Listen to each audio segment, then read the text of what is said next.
Hello বন্ধুরা, কেমন আছো তোমরা সবাই? আশা করি তোমরা সবাই ভালো আছো।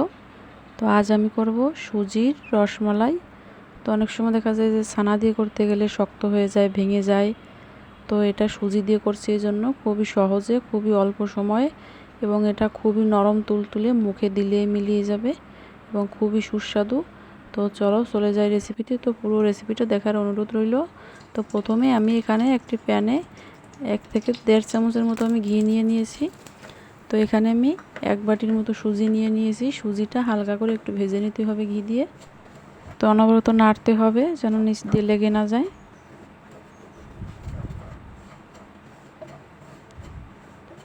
তো আমি ভালো করে সুজিটা ভেজে নিয়েছি, কিন্তু লাল করিনি, হালকা করে একটু ভেজে নিতে হবে।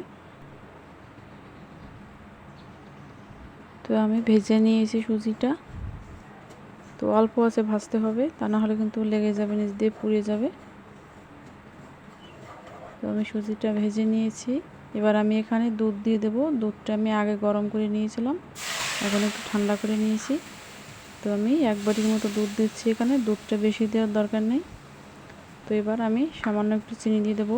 এখানে আমি 4 চামচের মতো চিনি দিয়েছি। চিনিটা দিয়ে ঘন ঘন একটু নাড়তে হবে, ভালো করে মিশিয়ে নিতে হবে সবটা, আর বেশি শক্ত করা যাবে না। যখন প্যানের গা ছেড়ে ছেড়ে আসবে সেই অবস্থায় নামিয়ে নিতে হবে। তো আমি এবার নামিয়ে নেব। নামিয়ে আমি এটা 10 মিনিটের মতো রেস্টে রেখে দেব, হালকা একটু ঠান্ডা করে নেব। তো আমি এবার নামিয়ে নিচ্ছি।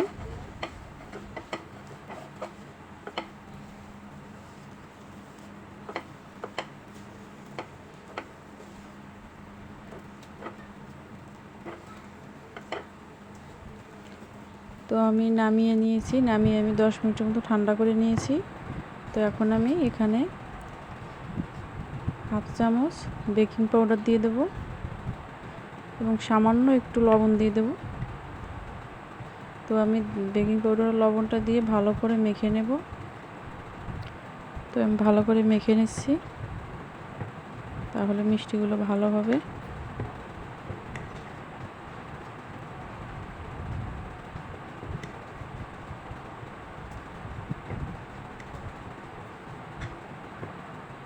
তো আমি ভালো করে মেখে নিয়েছি।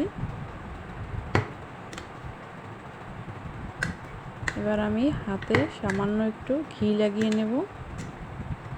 হাতে একটু ঘি লাগিয়ে নিলে তাহলে শেপগুলো দিতে ভালো হবে। তো তোমরা এখানে যে কোনো শেপ দিয়ে নিতে পারো।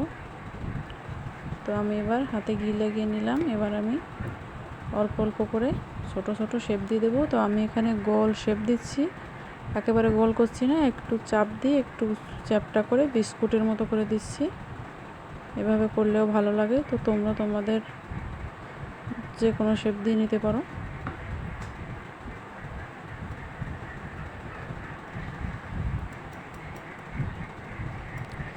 তো আমি এভাবে সবগুলো করে নিচ্ছি।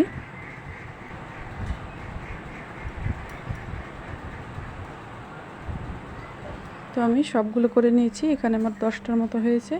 এবার আমি একটি প্যানে চিনি দিয়ে দিচ্ছি। আমি এবার মালাইটা তৈরি করে নেব। তো চিনিটা দিয়ে একটু ক্যারামেলের মতো কালার দিয়ে নিতে হবে। আমি এখানে বাদামি রঙের মালাই করব। তো তোমরা যদি সাদা রঙের করতে চাও তাহলে চিনিটা জাল দেওয়ার দরকার নেই, দুধের ভিতর চিনিটা দিয়ে দিলেও হবে। তো আমি হালকা একটু ক্যারামেলের কালার করে নিচ্ছি। ক্যারামেলটা যেন পুড়িয়ে না যায়, তাহলে কিন্তু ভালো লাগবে না খেতে। তো আমি এই যে হালকা করে একটু লালচে করে নিয়েছি। তো এটা অল্প আছে করতে হবে, তা নাহলে কিন্তু পুড়ে যাবে, পুড়ে গেলে ভালো হবে না স্বাদটা। তো আমি এখানে 1 বাটির মতো দুধ দিয়েছি। তো দুধটা দিয়ে হালকা একটু নাড়াচাড়া করে নিতে হবে। চিনিটা একটু দলা পেকে যেতে পারে, আস্তে আস্তে জাল হলে ঠিক হয়ে যাবে।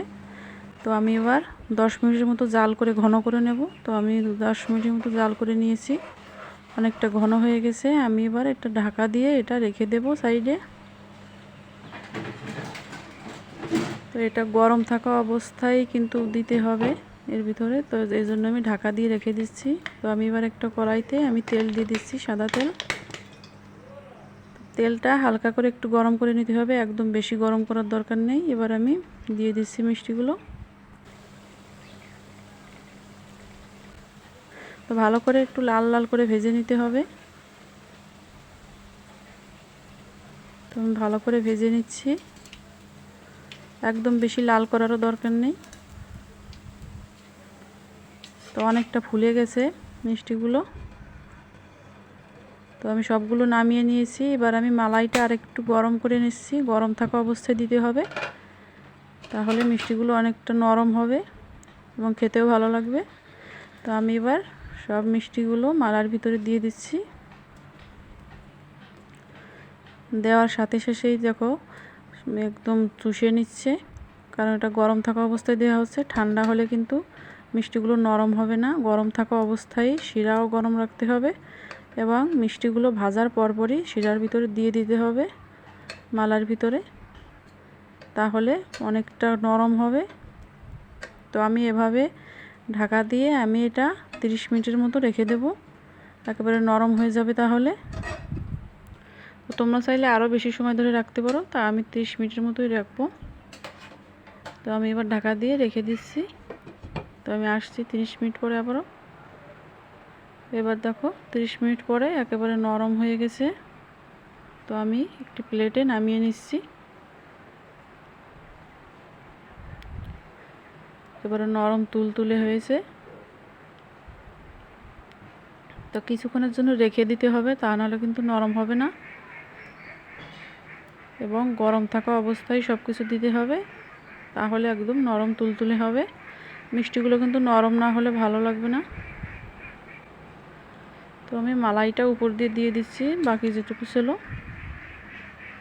তো এই দেখো আমি নামিয়ে নিয়েছি, কত সুন্দর দেখতে লাগছে। এটা খেতেও খুবই সুস্বাদু এবং মুখে দিলেই মিলিয়ে যাবে। তোমরা বাড়িতে বাচ্চাদের এভাবে বানিয়ে দিতে পারো বা মেহমান আসলে বানিয়ে দিতে পারো, এটা খুবই ভালো লাগে। তো রেসিপিটা যদি তোমাদের ভালো লাগে চ্যানেলটি সাবস্ক্রাইব করে দিও, আর ফেসবুক থেকে দেখলে পেজটিতে একটি লাইক দিয়ে দিও।